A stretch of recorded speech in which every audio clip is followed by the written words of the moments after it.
Olá, meus amigos, sejam bem-vindos ao nosso curso Conhecendo o Espiritismo, promovido pelo Centro Espírita Caibachutel de Guarulhos, situado na Vila Augusta. Meu nome é Pedro Coelho, sou colaborador da casa e hoje nós vamos dar continuidade a esse nosso estudo, apresentando mais uma aula, um fundamento, um princípio da doutrina espírita. Como a gente sempre diz, esse curso tem por objetivo apresentar uma visão geral dos fundamentos da doutrina, sem se aprofundar detalhadamente em cada um deles, até porque seria impossível em 12 reuniões a gente abordar toda a riqueza da filosofia espírita, mas o objetivo é, apresentando essa visão geral do curso da filosofia espírita, é motivar você a se interessar por estudar as obras de Kardec e conhecer realmente o que é a doutrina espírita. Então, a gente sempre lembra que esses cursos, essas aulas, esses vídeos estão lá no site do Centro Espírita Caibachutel, que é www.cecaibar.org.br. Nós disponibilizamos também essas aulas na nossa página do Facebook, que é facebook.com/cecaibar. Nas minhas páginas pessoais, no meu canal do YouTube e na minha página do Facebook Reflexões Espíritas, você também vai encontrar essas aulas lá. Então, se caso você estiver chegando aqui pela primeira vez e tomando contato com essa aula, você pode rever as outras aulas, as aulas anteriores, nesses endereços, nesses locais que eu te passei, tá ok? Hoje, então, a gente fala sobre a terceira parte do Livro dos Espíritos. Entramos então nas leis morais e a gente, como sempre, mostra aí o nosso roteiro do curso. Nós temos então 12 aulas, estamos aí na penúltima aula já, e todo o nosso roteiro é baseado no Livro dos Espíritos. Então nós apresentamos aí o livro primeiro, tratando da criação, o livro segundo, falando sobre a vida espírita. Agora entramos no livro terceiro hoje, dando uma visão geral sobre as leis morais. E na próxima aula nós vamos falar sobre esperanças e consolações, que está no livro quarto do Livro dos Espíritos. A gente também sempre gosta de dar essas dicas aí no nosso início, dos nossos estudos, que é estar livre de ideias preconcebidas, não estabelecer semelhanças com crenças anteriores, desenvolver o pensamento crítico e, acima de tudo, pesquisar as fontes citadas. Como a gente disse, é uma visão geral, então muito mais importante é você poder ir depois lá nas fontes e ler detalhadamente cada aspecto que nós abordamos aqui. Está com a mente aberta aí para novas ideias. Lá na primeira aula, lá no primeiro vídeo, eu desenvolvo um pouco mais os argumentos a respeito dessas dicas, você pode ver lá também, tá bom? A nossa bibliografia de hoje, sempre baseada em Kardec, então, pela própria aula aí é óbvio, o Livro dos Espíritos no seu livro terceiro, todo ele, o Evangelho segundo o Espiritismo, os capítulos 11, 16 e 17, e o livro A Gênese de Allan Kardec também, o capítulo 3 sobre o bem e o mal. Ok? Bom, leis morais. Essa parte do livro, Kardec trabalha o desenvolvimento da lei divina ou natural. Ele vai tratar, juntamente com os espíritos, o que é essa lei divina ou natural, que seria a lei que rege a nossa existência, que rege toda a criação.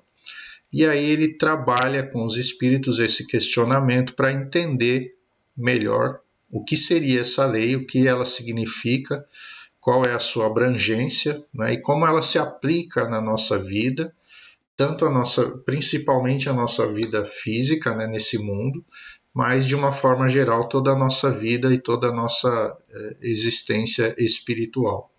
Então, de uma certa forma, o que Kardec vai procurar fazer é trazer uma aplicação prática para o entendimento dessa lei, tentar dividi-la de uma forma didática para que nós, seres humanos, para que a gente, espíritos aqui em aprendizado, consiga entendê-la em todos os seus aspectos com a orientação que os espíritos nos dão. Tá?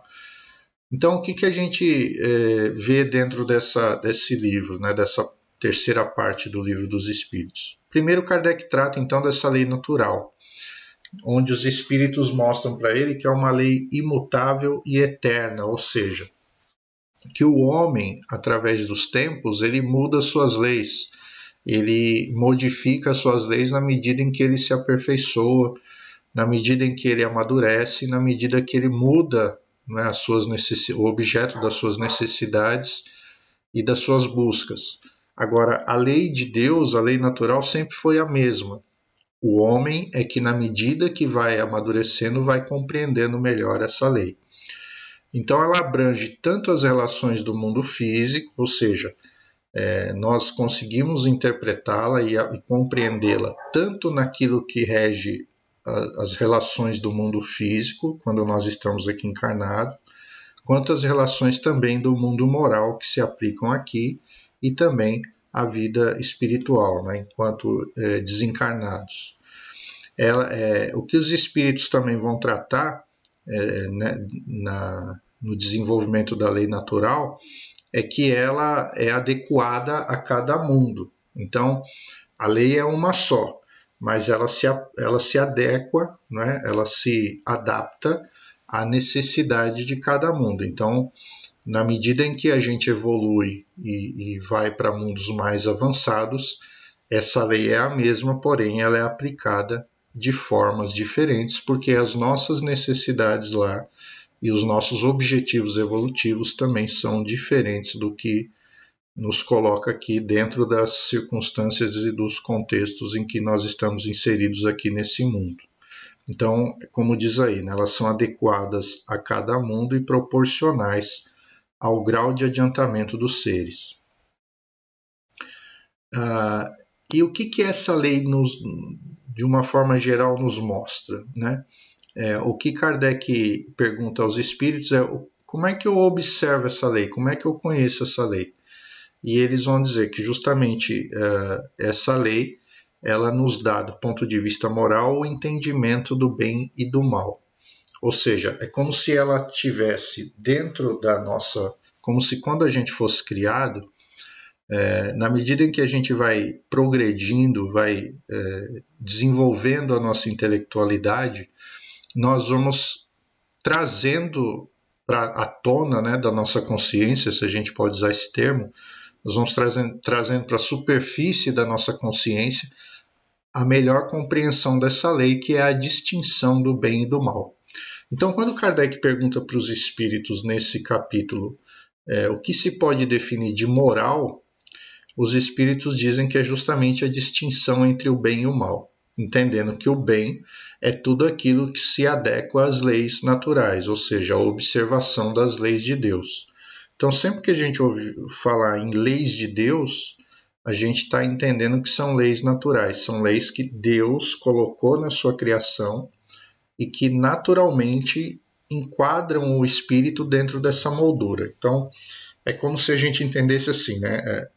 Nós estamos dentro de uma criação, nós somos seres que fazemos parte dessa criação, e o que determina, né, a nossa adequação a essa criação é a observação das leis que regem essa criação. Essas leis, então, são essa moldura que limita a criação, né, que limita as possibilidades dentro da criação. E na medida em que nós passamos a existir, nós trazemos dentro de nós essa intuição, esse germe, né, essa semente na nossa consciência, ou seja, na nossa essência, na nossa individualidade, essa percepção do que nós devemos seguir, do que nós não devemos seguir.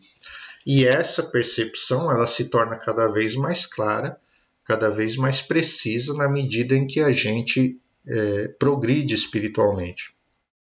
Então, o entendimento que um ser primitivo, né, que um espírito mais primitivo, do ponto de vista evolutivo, tem desse entendimento é inferior ao entendimento que nós, no atual estágio em que nós estamos, temos, e que espíritos mais adiantados do que nós têm.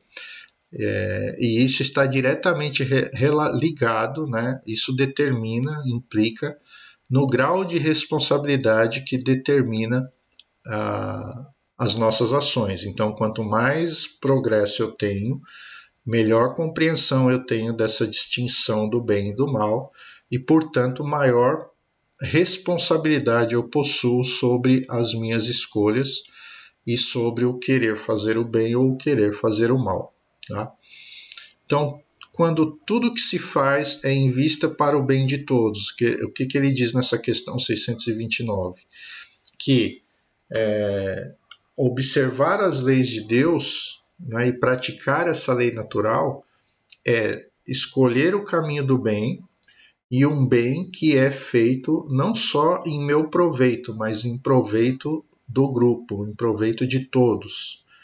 Né? Nessa ideia da lei natural, então, a gente vai encontrar justamente como referência a vida de Jesus, os exemplos de Jesus. Por isso que ele nos dá como referência moral, na questão 625 do Livro dos Espíritos, como modelo, né, de perfeição moral, Jesus de Nazaré, porque aquilo que ele pregou como exemplo de vida, né, como atitude, como forma de se relacionar e de enxergar o semelhante, está perfeitamente de acordo com essa lei divina e natural que o Espiritismo nos coloca, nos ensina. E a partir desse modelo, eles demonstram que esse Espírito, Jesus, né, é o modelo mais puro que já esteve aqui na Terra em relação ao nosso grau de evolução. Então, a gente precisa entender pureza nesse sentido, né? Em relação àquilo que nós podemos alcançar nesse mundo, Jesus é o que há de mais avançado, como referência, né, como modelo a ser alcançado, dentro da nossa conduta, do nosso comportamento, daquilo que a gente tem que viver na sociedade.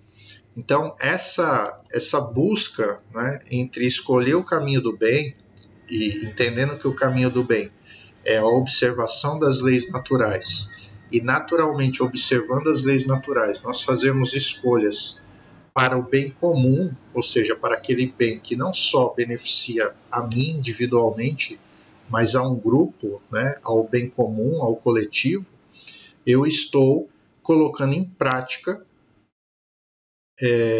esse progresso moral, essa prática do bem, essa lei de amor e de caridade que vai ser proposta no final desse capítulo, no final dessa parte do livro. Tá?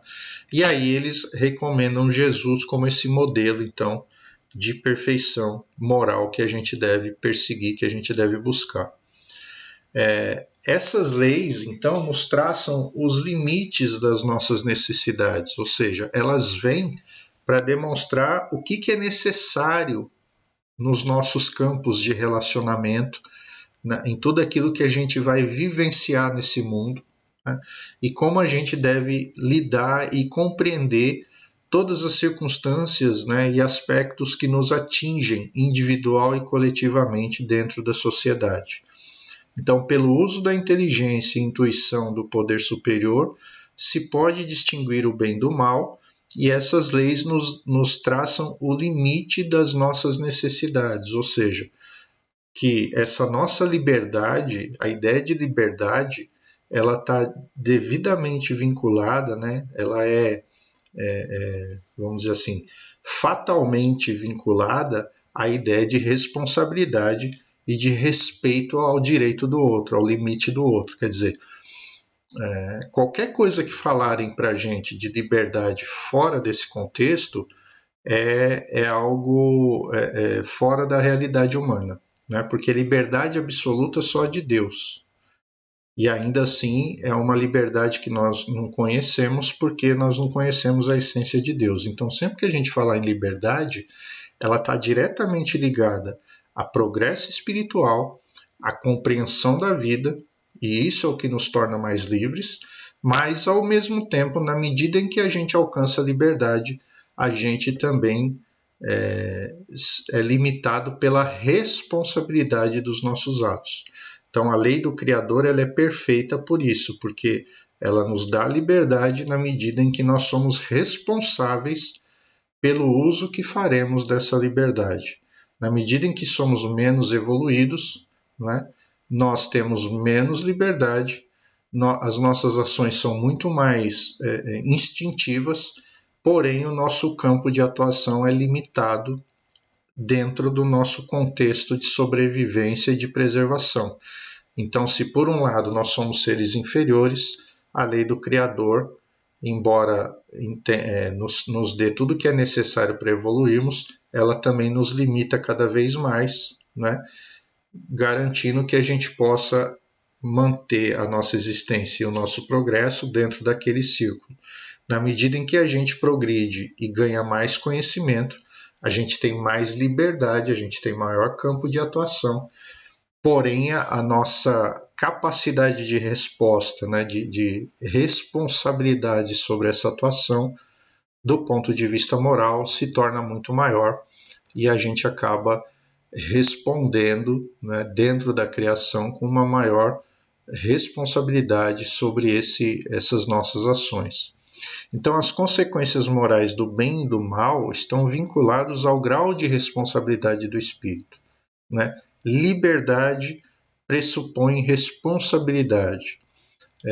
Isso vai ser tratado também num capítulo que Kardec, eu não citei na bibliografia, mas Kardec vai tratar num texto seu que foi escrito depois em obras póstumas sobre orgulho e egoísmo, onde ele trata de forma muito clara sobre a questão da liberdade, onde ele diz que liberdade, depois a gente vai falar também na lei de liberdade de novo disso, pressupõe confiança, e onde não há confiança mútua, dificilmente a liberdade existe, né? O que existe muitas vezes são leis que se impõem sobre os indivíduos, né? E muitas vezes essas leis não necessariamente são leis que refletem o grau de adiantamento espiritual daquele grupo, tá?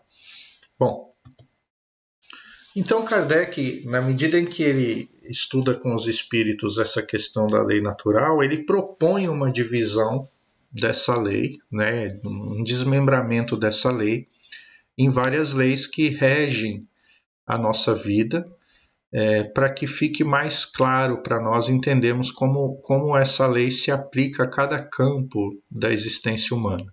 E aí ele faz propõe uma divisão em 10 leis, né, para os espíritos. Os espíritos dizem, sem problema, né?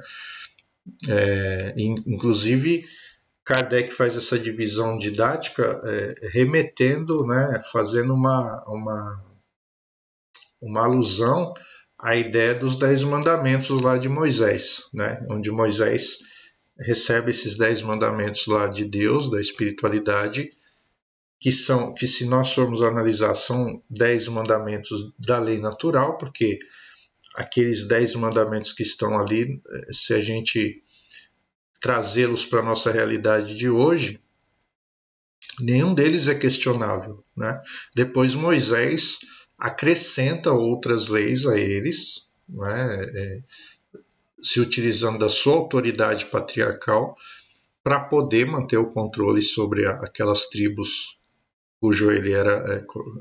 cujas a sua liderança, né, dependiam da sua liderança, mas os 10 mandamentos são realmente princípios que estão inseridos dentro desse entendimento da lei natural.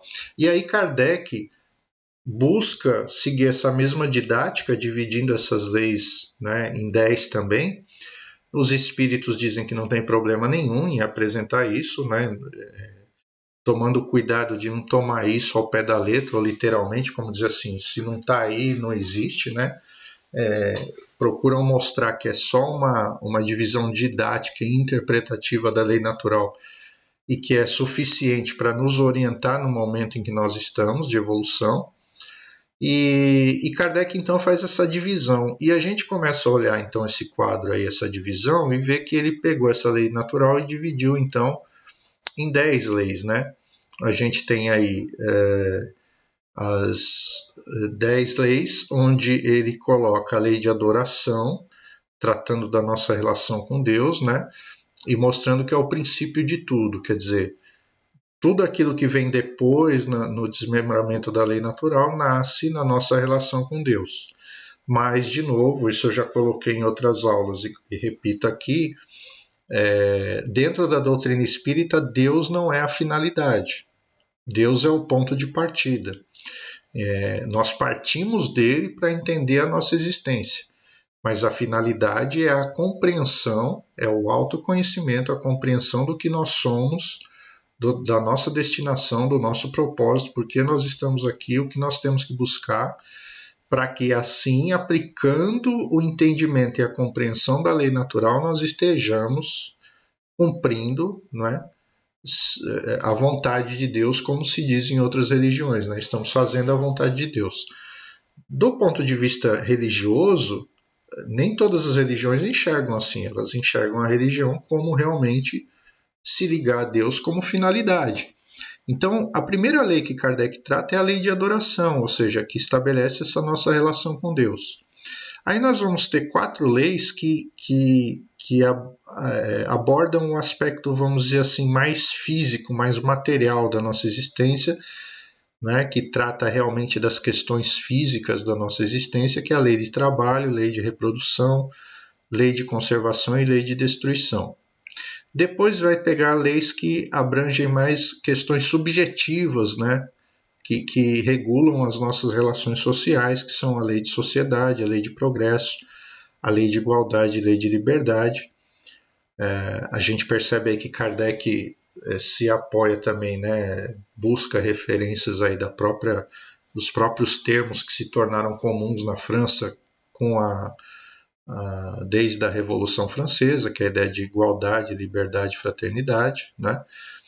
E aí a última lei, que é a lei que Kardec coloca como justiça, amor e caridade, que os espíritos reforçam para ele. Diz, olha, essa divisão que você fez, ok, legal, mas não pode esquecer que todas essas leis têm por base, né, tanto por meio e por finalidade, a lei de justiça, de amor e de caridade. Em outras palavras, o que eles querem dizer é que o cumprimento de todas essas leis só faz sentido se nos conduzir para uma prática de amor, de justiça e de caridade nas nossas relações sociais. Então a gente fala um pouquinho de cada uma delas, como eu disse, não dá para a gente se aprofundar em nenhuma delas, eu só vou aqui abordar os aspectos que são tratados em cada uma dessas leis, né? Então, eu estou até pensando, inclusive, em depois fazer um curso só dessa parte do livro para a gente poder se aprofundar em cada uma delas, né? Mas aqui eu só vou dar uma visão geral de cada uma delas. Então, a lei de adoração, ela vai tratar justamente de como se origina essa ideia da adoração a Deus, né, em todas as épocas, das formas de manifestação dessa adoração e o caráter da prece dentro da visão espírita, né? O seu caráter de ligação com Deus, mas não no sentido de adorá-lo e reverenciá-lo como algo que eu tenha que fazer todo dia para conseguir algo, né? Mas sim como algo que me liga a ele e me liga à espiritualidade como forma de me fortalecer e de favorecer a minha transformação moral.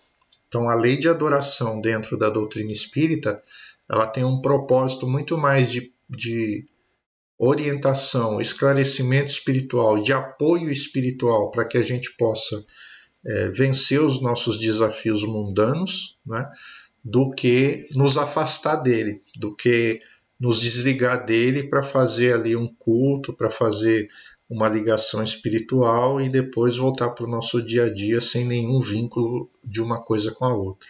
Aqui não, aqui a prece é no sentido de compreender, né, de fazer um estudo de si mesmo, como os próprios espíritos dizem dentro da obra de Kardec. Essa é a forma de adoração dentro da doutrina espírita. Aí eles já partem para a lei de trabalho, né? E mostra que o trabalho é parte da lei natural, ou seja, o espírito ele o tempo todo trabalha e principalmente quando encarnado necessita do trabalho, mas não só como forma de sobrevivência, né? como como medida de alcançar a sobrevivência, de buscar o seu alimento, de buscar o seu sustento. Mas também mostra que o trabalho em si é toda e qualquer atividade que auxilia o espírito no seu progresso intelectual e moral. Em outras palavras, o que eles querem dizer é o seguinte: muitos dos espíritos que aqui reencarnam precisam trabalhar para sobreviver. Alguns vão reencarnar e talvez não precisem buscar no trabalho a sua subsistência, porque vão nascer numa situação ou numa condição material que já tem o suficiente para viver.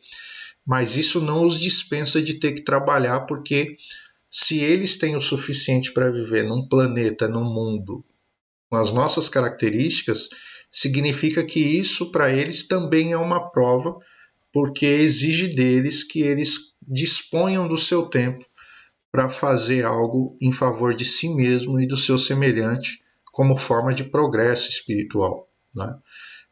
Mostra também dentro desse capítulo a necessidade do repouso, a relação do equilíbrio entre trabalho e repouso, e que o espírito tem que trabalhar no limite das suas forças, ou seja, enquanto você se sente apto a trabalhar e a conseguir desenvolver algo, né, você é livre para isso. Mas se você tem o seu limite, esse limite tem que ser respeitado. E que a sociedade ela tem que respeitar essas diferenças, né, e prover o equilíbrio dessas diferenças entre as capacidades, as disposições e as aptidões de cada um.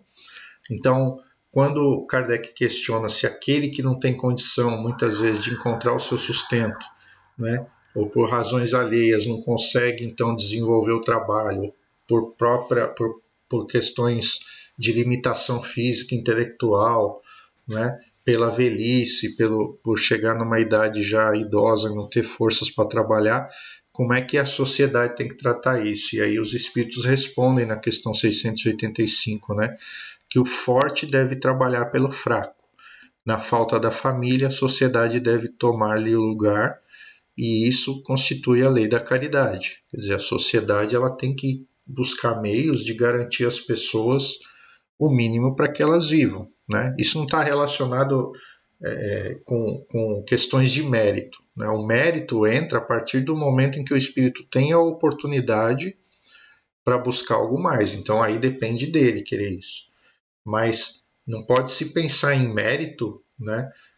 No sentido de que aqui o que os espíritos estão colocando a sociedade ela tem que ter um pensamento solidário em garantir àquele que é necessitado, que não consegue encontrar o meio para o seu sustento, de ser suprido isso, né? Muitos podem pensar, talvez levar para o espectro político, né, ou partidário essa ideia, mas o conceito aí, se vocês lerem o capítulo, o conceito aí abordado dentro da doutrina espírita, foge desse contexto, tá? Eles estão colocando como algo em que a sociedade é responsável pelos seus indivíduos. Quando fala sociedade, está falando em todos os níveis, né? Não só no nível governamental, político, institucional, mas em todos os grupos sociais que são responsáveis e solidários entre si. Então, esse é o conceito dentro da lei natural que a gente precisa compreender, tá? Aí vai falar sobre lei de reprodução, né? Nesse capítulo vai tratar sobre a lei de reprodução como forma de favorecer, né, a continuidade da espécie e a possibilidade dos espíritos reencarnarem também, que dentro da lei de reprodução e através do desenvolvimento da intelectualidade, o homem vai encontrar meios de aperfeiçoar a genética, de aperfeiçoar, né, os fatores orgânicos, biológicos, dentro da lei de reprodução, tanto dos seres humanos quanto dos animais que servem ao homem, e que isso, dentro de um propósito de facilitar e melhorar a vida dos seres, isso é natural dentro da lei do Criador, né? É algo que já é considerado natural para favorecer a criação. Que existem obstáculos que se criam à reprodução, e eles vão tratar desses aspectos, e aí eles abordam a questão dos obstáculos no sentido de regular a procriação, de regular a reprodução, e os aspectos que visam criar obstáculos à reprodução por questões apenas sensuais, físicas, materiais ou egoísticas, né? Então eles colocam ali uma distinção moral entre as duas intenções, né? O que move a intenção no sentido da reprodução.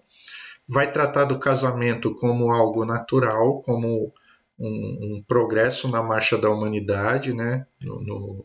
Um avanço, ou seja, a monogamia, a união entre dois seres.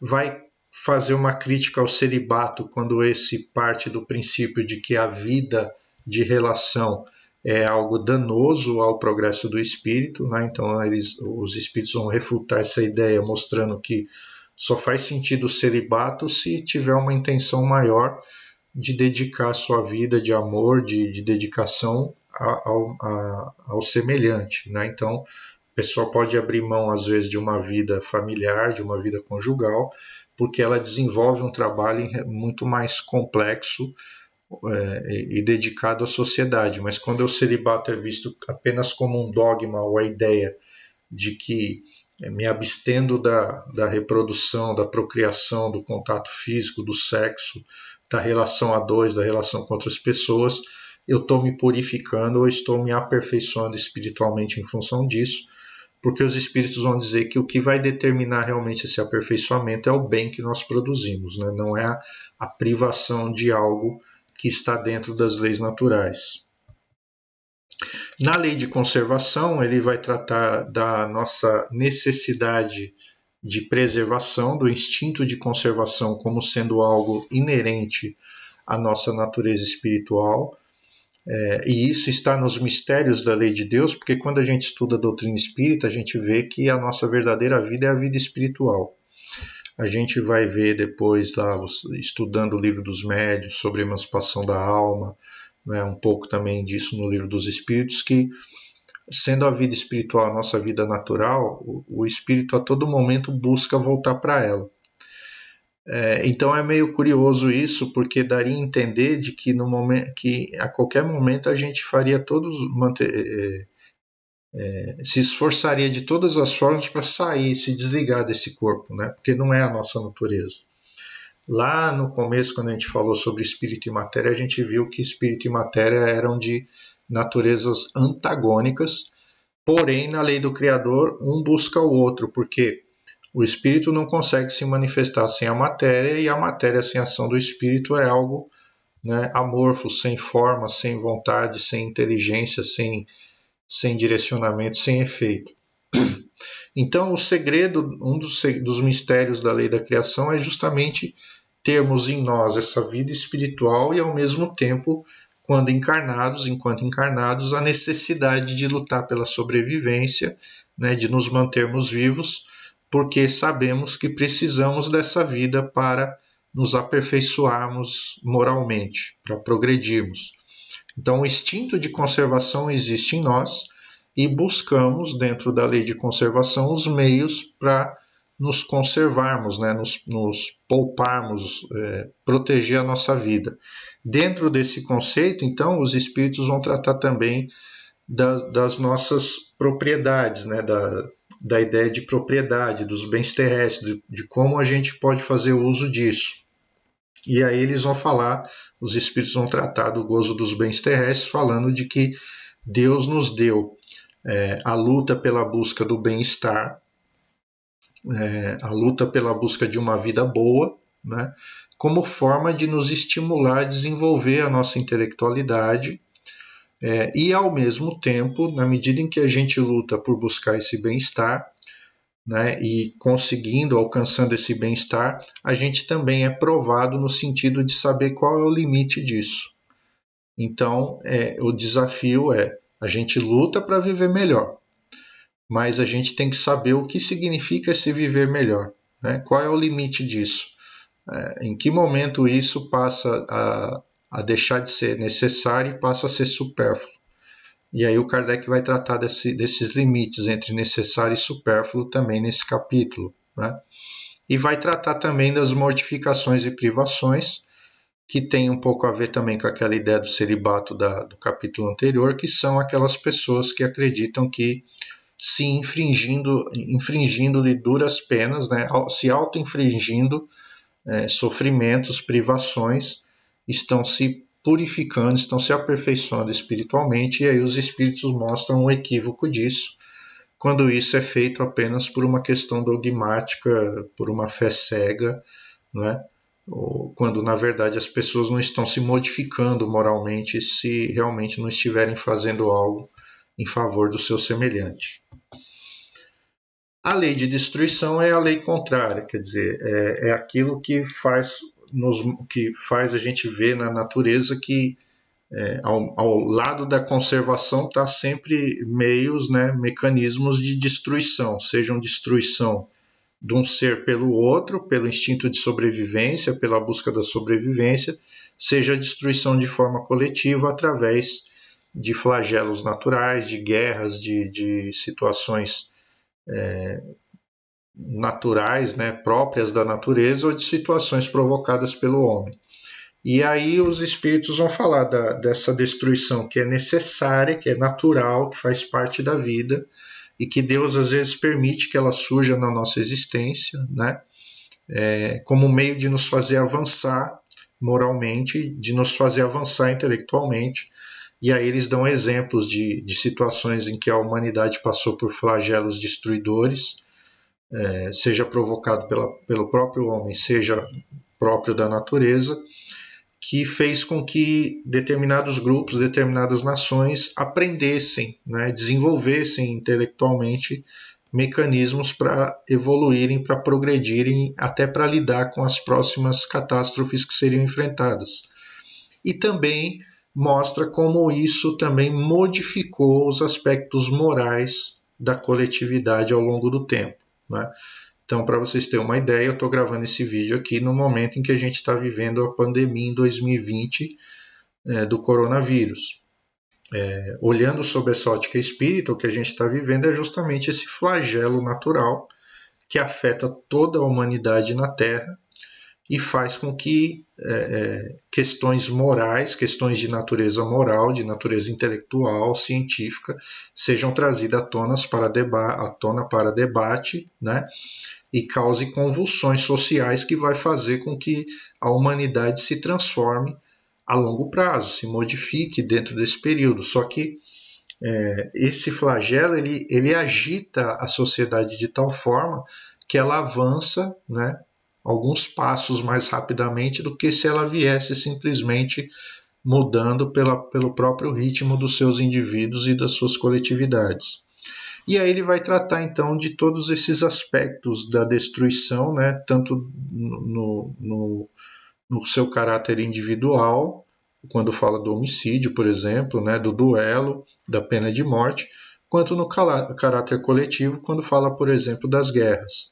E aí vai abordar os aspectos morais de cada ato desse que é tratado aí, sobre guerra, homicídio, a crueldade, o duelo, a pena de morte, mostrando que isso, na medida que o espírito vai evoluindo moralmente, a sua forma de compreender esses aspectos também vai mudando. Na lei de sociedade, ele vai tratar da necessidade da vida social, ou seja, o espírito precisa viver em sociedade. Aliás, nós reencarnamos para isso, nós só reencarnamos aqui para vivermos em sociedade, porque encarnados a gente entra em contato com espíritos de diversas naturezas. Natureza que eu quero dizer de diversos graus de adiantamento, né, espiritual. Então eu me relaciono com espíritos do mesmo nível espiritual que o meu, espíritos mais inferiores, espíritos mais elevados, né?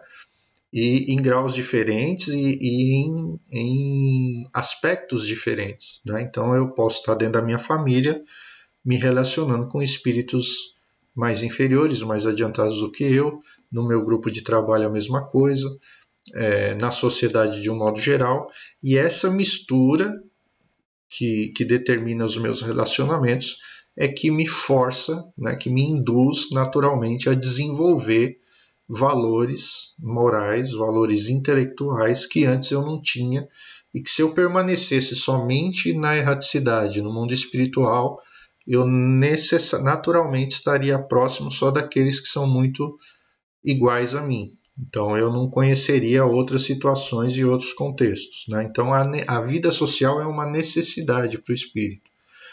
E aí então a vida de isolamento passa a ser o contraponto, né? O oposto disso, a coisa antagônica, ou seja, que não faz sentido algum a pessoa viver isolada, né? Quer dizer, ela não está agregando nada para ela numa reencarnação a vida de isolamento ou o voto de silêncio, né? Quer dizer, não entrar em relacionamento com os outros. Cai de novo naquela ideia do sacrifício em vão, né? Do sacrifício que é muitas vezes muito mais um egoísmo e um medo de enfrentar a vida do que um ato de nobreza ou de elevação espiritual. Vai falar da importância da família, dos laços de família, que se estreitam do ponto de vista espiritual, né? E que a família é realmente o núcleo, o ponto de sustentação para o progresso da humanidade. Em outras palavras, o que os espíritos querem dizer é que dentro do núcleo familiar é que a gente começa a construir essa ideia de educação, de formação dos caracteres morais desses espíritos que chegam, né? Dessa formação de uma moralidade, não uma moralidade que nos prepare para viver socialmente, mas uma moralidade que vai além daquilo que a sociedade nos propõe e espera de nós, né? É dentro da família que a gente começa a construir esses primeiros aspectos, e tamanha a sua importância que os espíritos vão dizer nesse capítulo que se enfraquecermos os laços de família, a gente fortalece os laços do egoísmo. E aí vai partir para a lei do progresso, né? Falando sobre o que é o estado natural, né?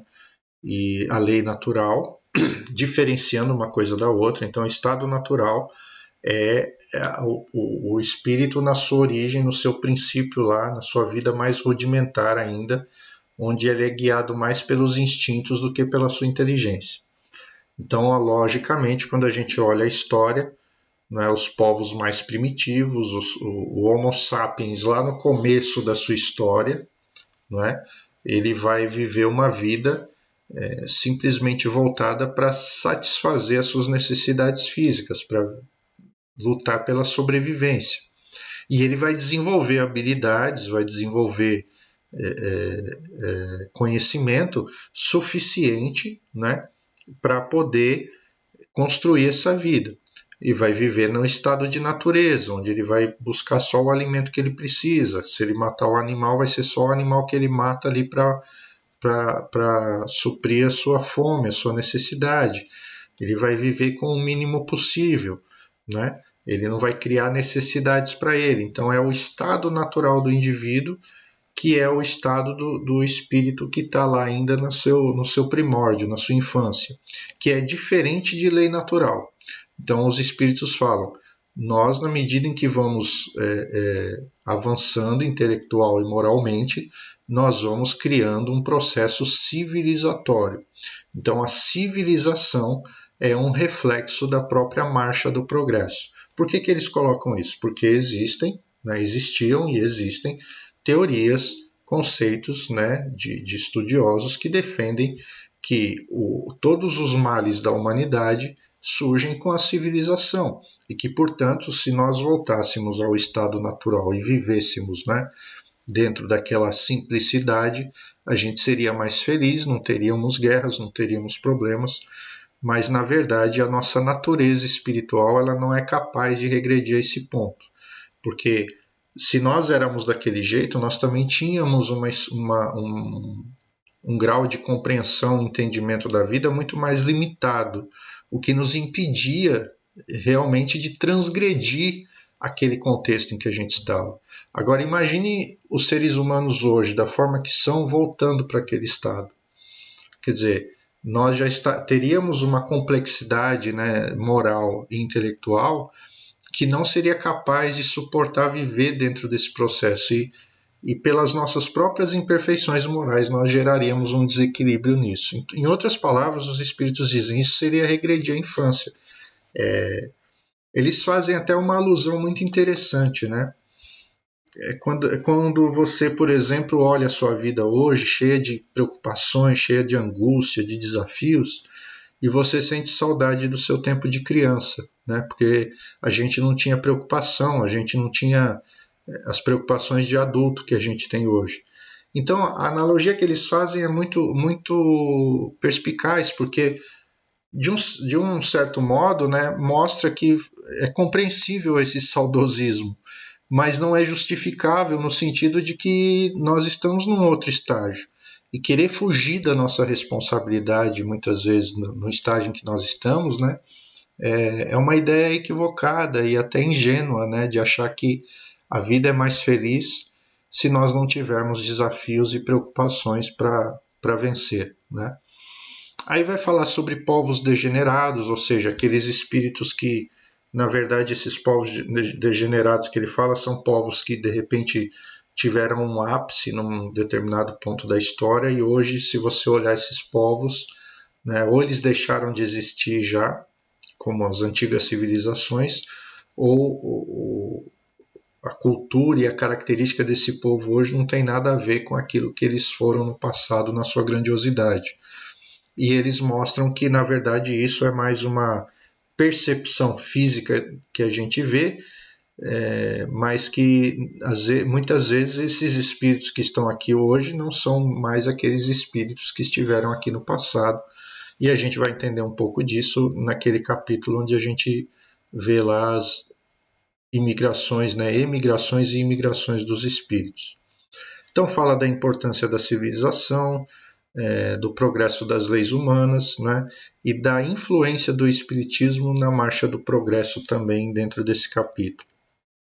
Vai falar então da lei de igualdade, que trata justamente da igualdade natural entre os espíritos e entre os indivíduos, né, de que todos são iguais dentro da lei do Criador, que, portanto, não há nada que nos diferencie, né, um em relação ao outro, no sentido do respeito, da tolerância, que existe entre nós desigualdade de aptidões devido às escolhas e ao progresso que cada espírito desenvolve e aquilo que ele busca. Então, essa desigualdade é natural, ou seja, existe uma desigualdade social, né, que é resultado da própria imperfeição humana, do nosso egoísmo. O que eles chamam de desigualdade social?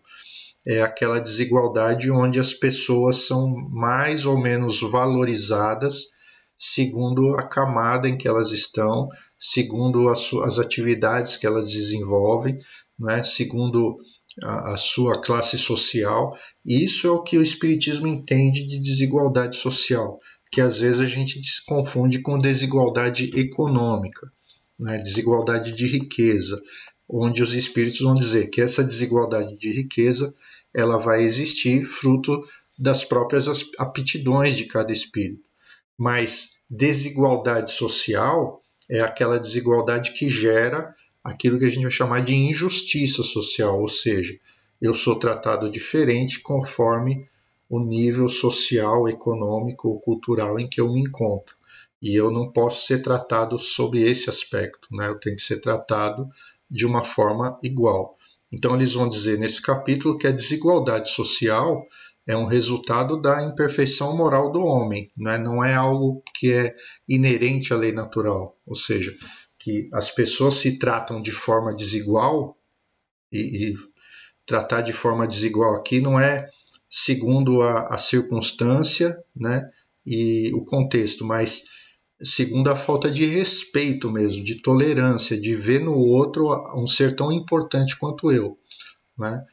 Traduzindo, levando para o aspecto prático, é como se eu achar que porque eu sou um advogado, sou um juiz, né, perante uma faxineira, perante um coletor de lixo, um coletor de reciclável, eu sou muito mais importante do que aquela pessoa devido ao cargo, à profissão, ao título que eu possuo.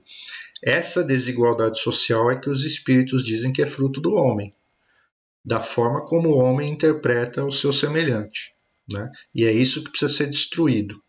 A desigualdade das riquezas, ela vai continuar existindo, por quê?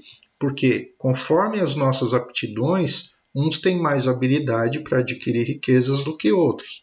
Uns sentem mais necessidade disso do que outros. De novo, a gente volta lá na lei da conservação e na busca do bem-estar, perceberam? Mas isso em si não é o mal. O mal não está aí. O mal está na maneira como eu, nessas diferentes posições, me vejo em relação ao outro, tá? Aí vai falar das provas da riqueza e da miséria, que é um processo natural de escolhas do gênero de provas que nós fazemos, né? Fala de uma maneira aí muito aberta e muito clara sobre a igualdade de direitos entre homem e mulher. E olha, a gente está falando de um livro de 1858, né? Entre 1857 e 1860. E pensando que, por exemplo, nos Estados Unidos, que é um país que a gente tem como referência de liberdade, né? A mulher só veio se emancipar no século XX, a gente já entende a vanguarda dessa ideia naquele momento, né? E aí vai falar também da igualdade dos seres, né, após a morte, dos funerais, então desses aspectos aí dentro desse capítulo da parte terceira do Livro dos Espíritos. Vai falar também da lei de liberdade, que talvez é um capítulo que os espíritos e Kardec vão se aprofundar mais, porque vai falar sobre a questão da escravidão, né, de que a escravidão é algo que vai contra as leis naturais e que ela tem que ser abolida completamente da sociedade, vai ser abolida da sociedade. Lembrando que naquela época, né, a escravidão ainda era um fardo carregado pela Europa, pelas as sociedades, né, os países europeus que tinham várias colônias, né, com escravos. Então, nós vamos ver Kardec tratando desse assunto de uma forma muito contemporânea, falando com os espíritos sobre isso, né? Tem até uma questão interessante que ele vai questionar os espíritos se numa das questões ele pergunta para os espíritos mas ainda que a escravidão esteja dentro dos costumes, né, e seja algo que é contra a lei natural, quer dizer, a submissão de um outro ser humano por um outro que se julga superior a ele, né? Não tem senhores que vão tratar de forma justa esse escravo, né? Que a gente vê que ele trata com respeito, que ele não castiga, que ele cuida bem desse escravo. E os espíritos dizem, assim como cuida bem do seu cavalo, né, da sua criação, porque ele não vê ali ele não está vendo um ser humano, ele está vendo um bem, um ativo dele, né? Como se fosse uma máquina, como se fosse um arado, um equipamento que ele tem ali. Então os espíritos são muito duros naquilo que é contra a lei natural, né? Não existe concessão, não existe ideia de que aqui é aceitável esse tipo de coisa, não. Naquela época eles já colocam isso como algo que iria ser banido na medida em que a humanidade progredisse, tá? Vai falar sobre a liberdade de pensar e a liberdade de consciência, né? Vai mostrar justamente que o ser humano tem a sua liberdade de consciência, mas não necessariamente se aquilo que ele defende e acredita é correto para a coletividade, aquilo possa ser manifestado publicamente e fisicamente, né? Embora ele continue sendo livre para pensar aquilo.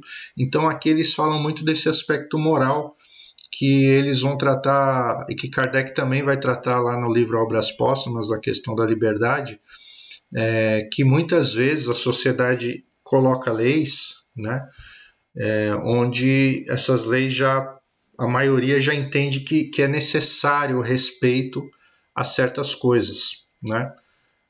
Por que eu estou falando isso? Porque nesse capítulo o Kardec vai questionar algumas ideias, né? Ele vai dizer assim, mas E quando a gente vê pessoas, a liberdade pode ser considerada ainda quando a pessoa começa a propagar ideias e costumes que vão contra os direitos humanos, que vão contra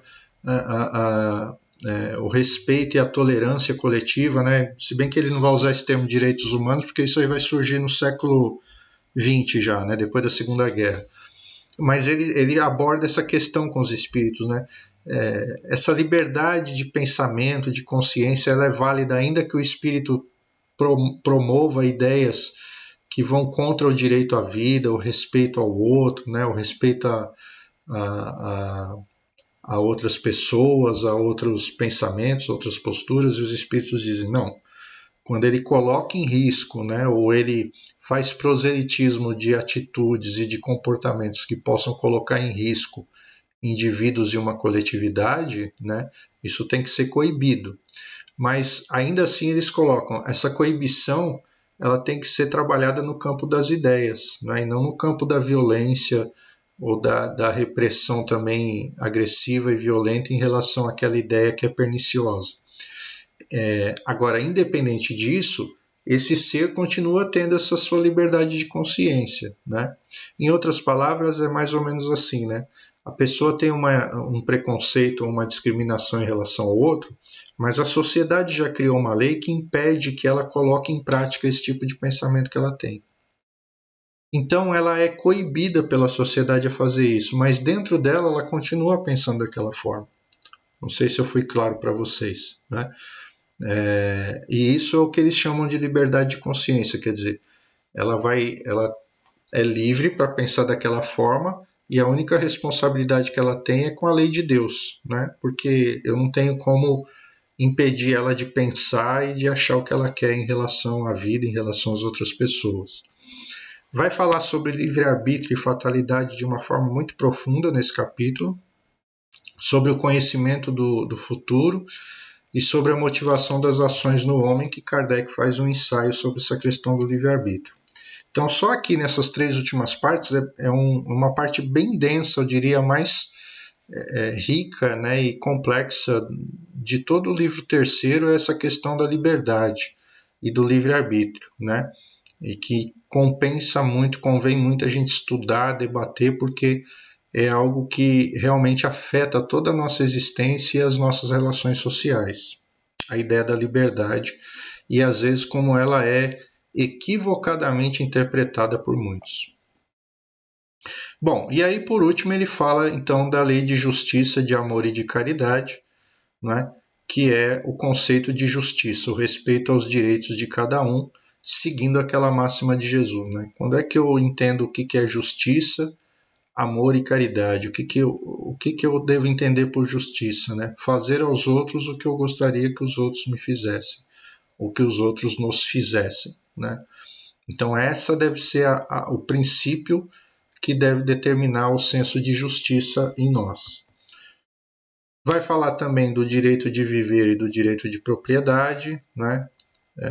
Sobre o sentido da palavra caridade, conforme Jesus nos ensinou, sobre a importância, né, e qual é o peso da esmola dentro da nossa sociedade, sobre o amor maternal e filial, né, sobre a nossa necessidade a nossa missão de cuidar daqueles que chegam sob a nossa responsabilidade também, vai ser abordado nesse capítulo, né?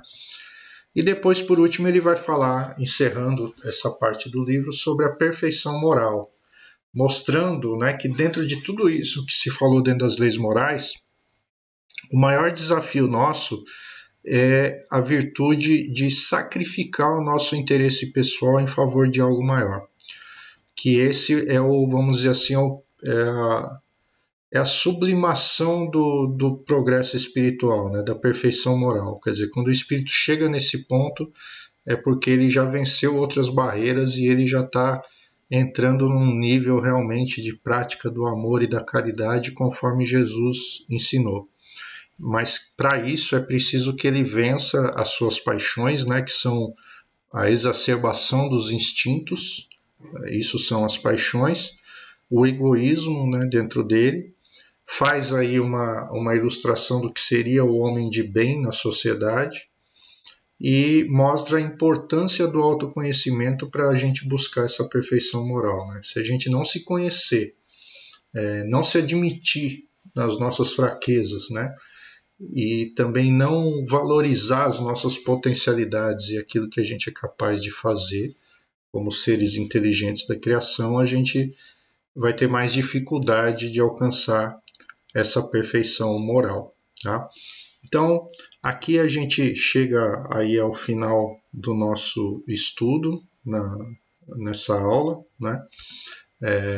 Como eu disse, eu fiz aqui em 1 hora aí, uma abordagem de todos os capítulos do livro terceiro, então peço até desculpas pela pretensão de querer abordar tudo aí num vídeo só, mas o que eu queria realmente não era ensinar todas essas leis aí, ou passar para vocês, formar vocês em todas essas leis, mas apenas dar uma visão geral e despertar o interesse de vocês de irem lá no Livro dos Espíritos e estudar um pouquinho delas, né? Estudar aí cada dia uma lei, compreender, se aprofundar um pouco mais nelas, porque é uma parte muito importante do livro, porque é o desenvolvimento, é a consequência de tudo aquilo que foi estudado antes, né? Quer dizer, baseado naqueles princípios que se falamos de pluralidade das existências, de imortalidade da alma, de progressão dos espíritos, né, da existência de Deus, de espírito e matéria, da intervenção dos espíritos na nossa vida, né, da mediunidade, da escolha das provas, da reencarnação, de tudo isso, né? Então, partindo desses princípios, como que deve ser a nossa vida social, as nossas relações, como que a gente deve compreender as coisas que nos afetam no nosso dia a dia. Esse terceiro livro essa terceira parte do Livro dos Espíritos nos dá o caminho das pedras, né, o caminho que nós devemos trilhar para conduzir a nossa vida social de forma a ser condizente, conforme aqueles princípios que nós acreditamos, tá bom? Então eu deixo aqui essa reflexão para vocês, espero que tenha ajudado. De novo, reitero que essas aulas, essa como as outras, estão lá na página do Centro Espírita Caibar Schutel, www.cecaibar.org.br, na página do Facebook, do Caibar Schutel, né, que é facebook.com/cecaibar, e também disponibilizo lá nas minhas páginas pessoais, na página Reflexões Espíritas e no canal do YouTube Espiritismo com Pedro Coelho, tá bom? Deixo aqui meu forte abraço para vocês, espero que a espiritualidade amiga possa amparar os seus lares, que Jesus esteja aí no coração de todos vocês, dos seus familiares, dos encarnados e desencarnados aí dos seus lares, que eles possam ser amparados por essa luz, pela espiritualidade amiga lá do Centro Espírita Caibar Schutel, e que a gente possa se reencontrar aí na nossa próxima aula, no nosso próximo vídeo. Um grande abraço e até a próxima. Tchau, tchau.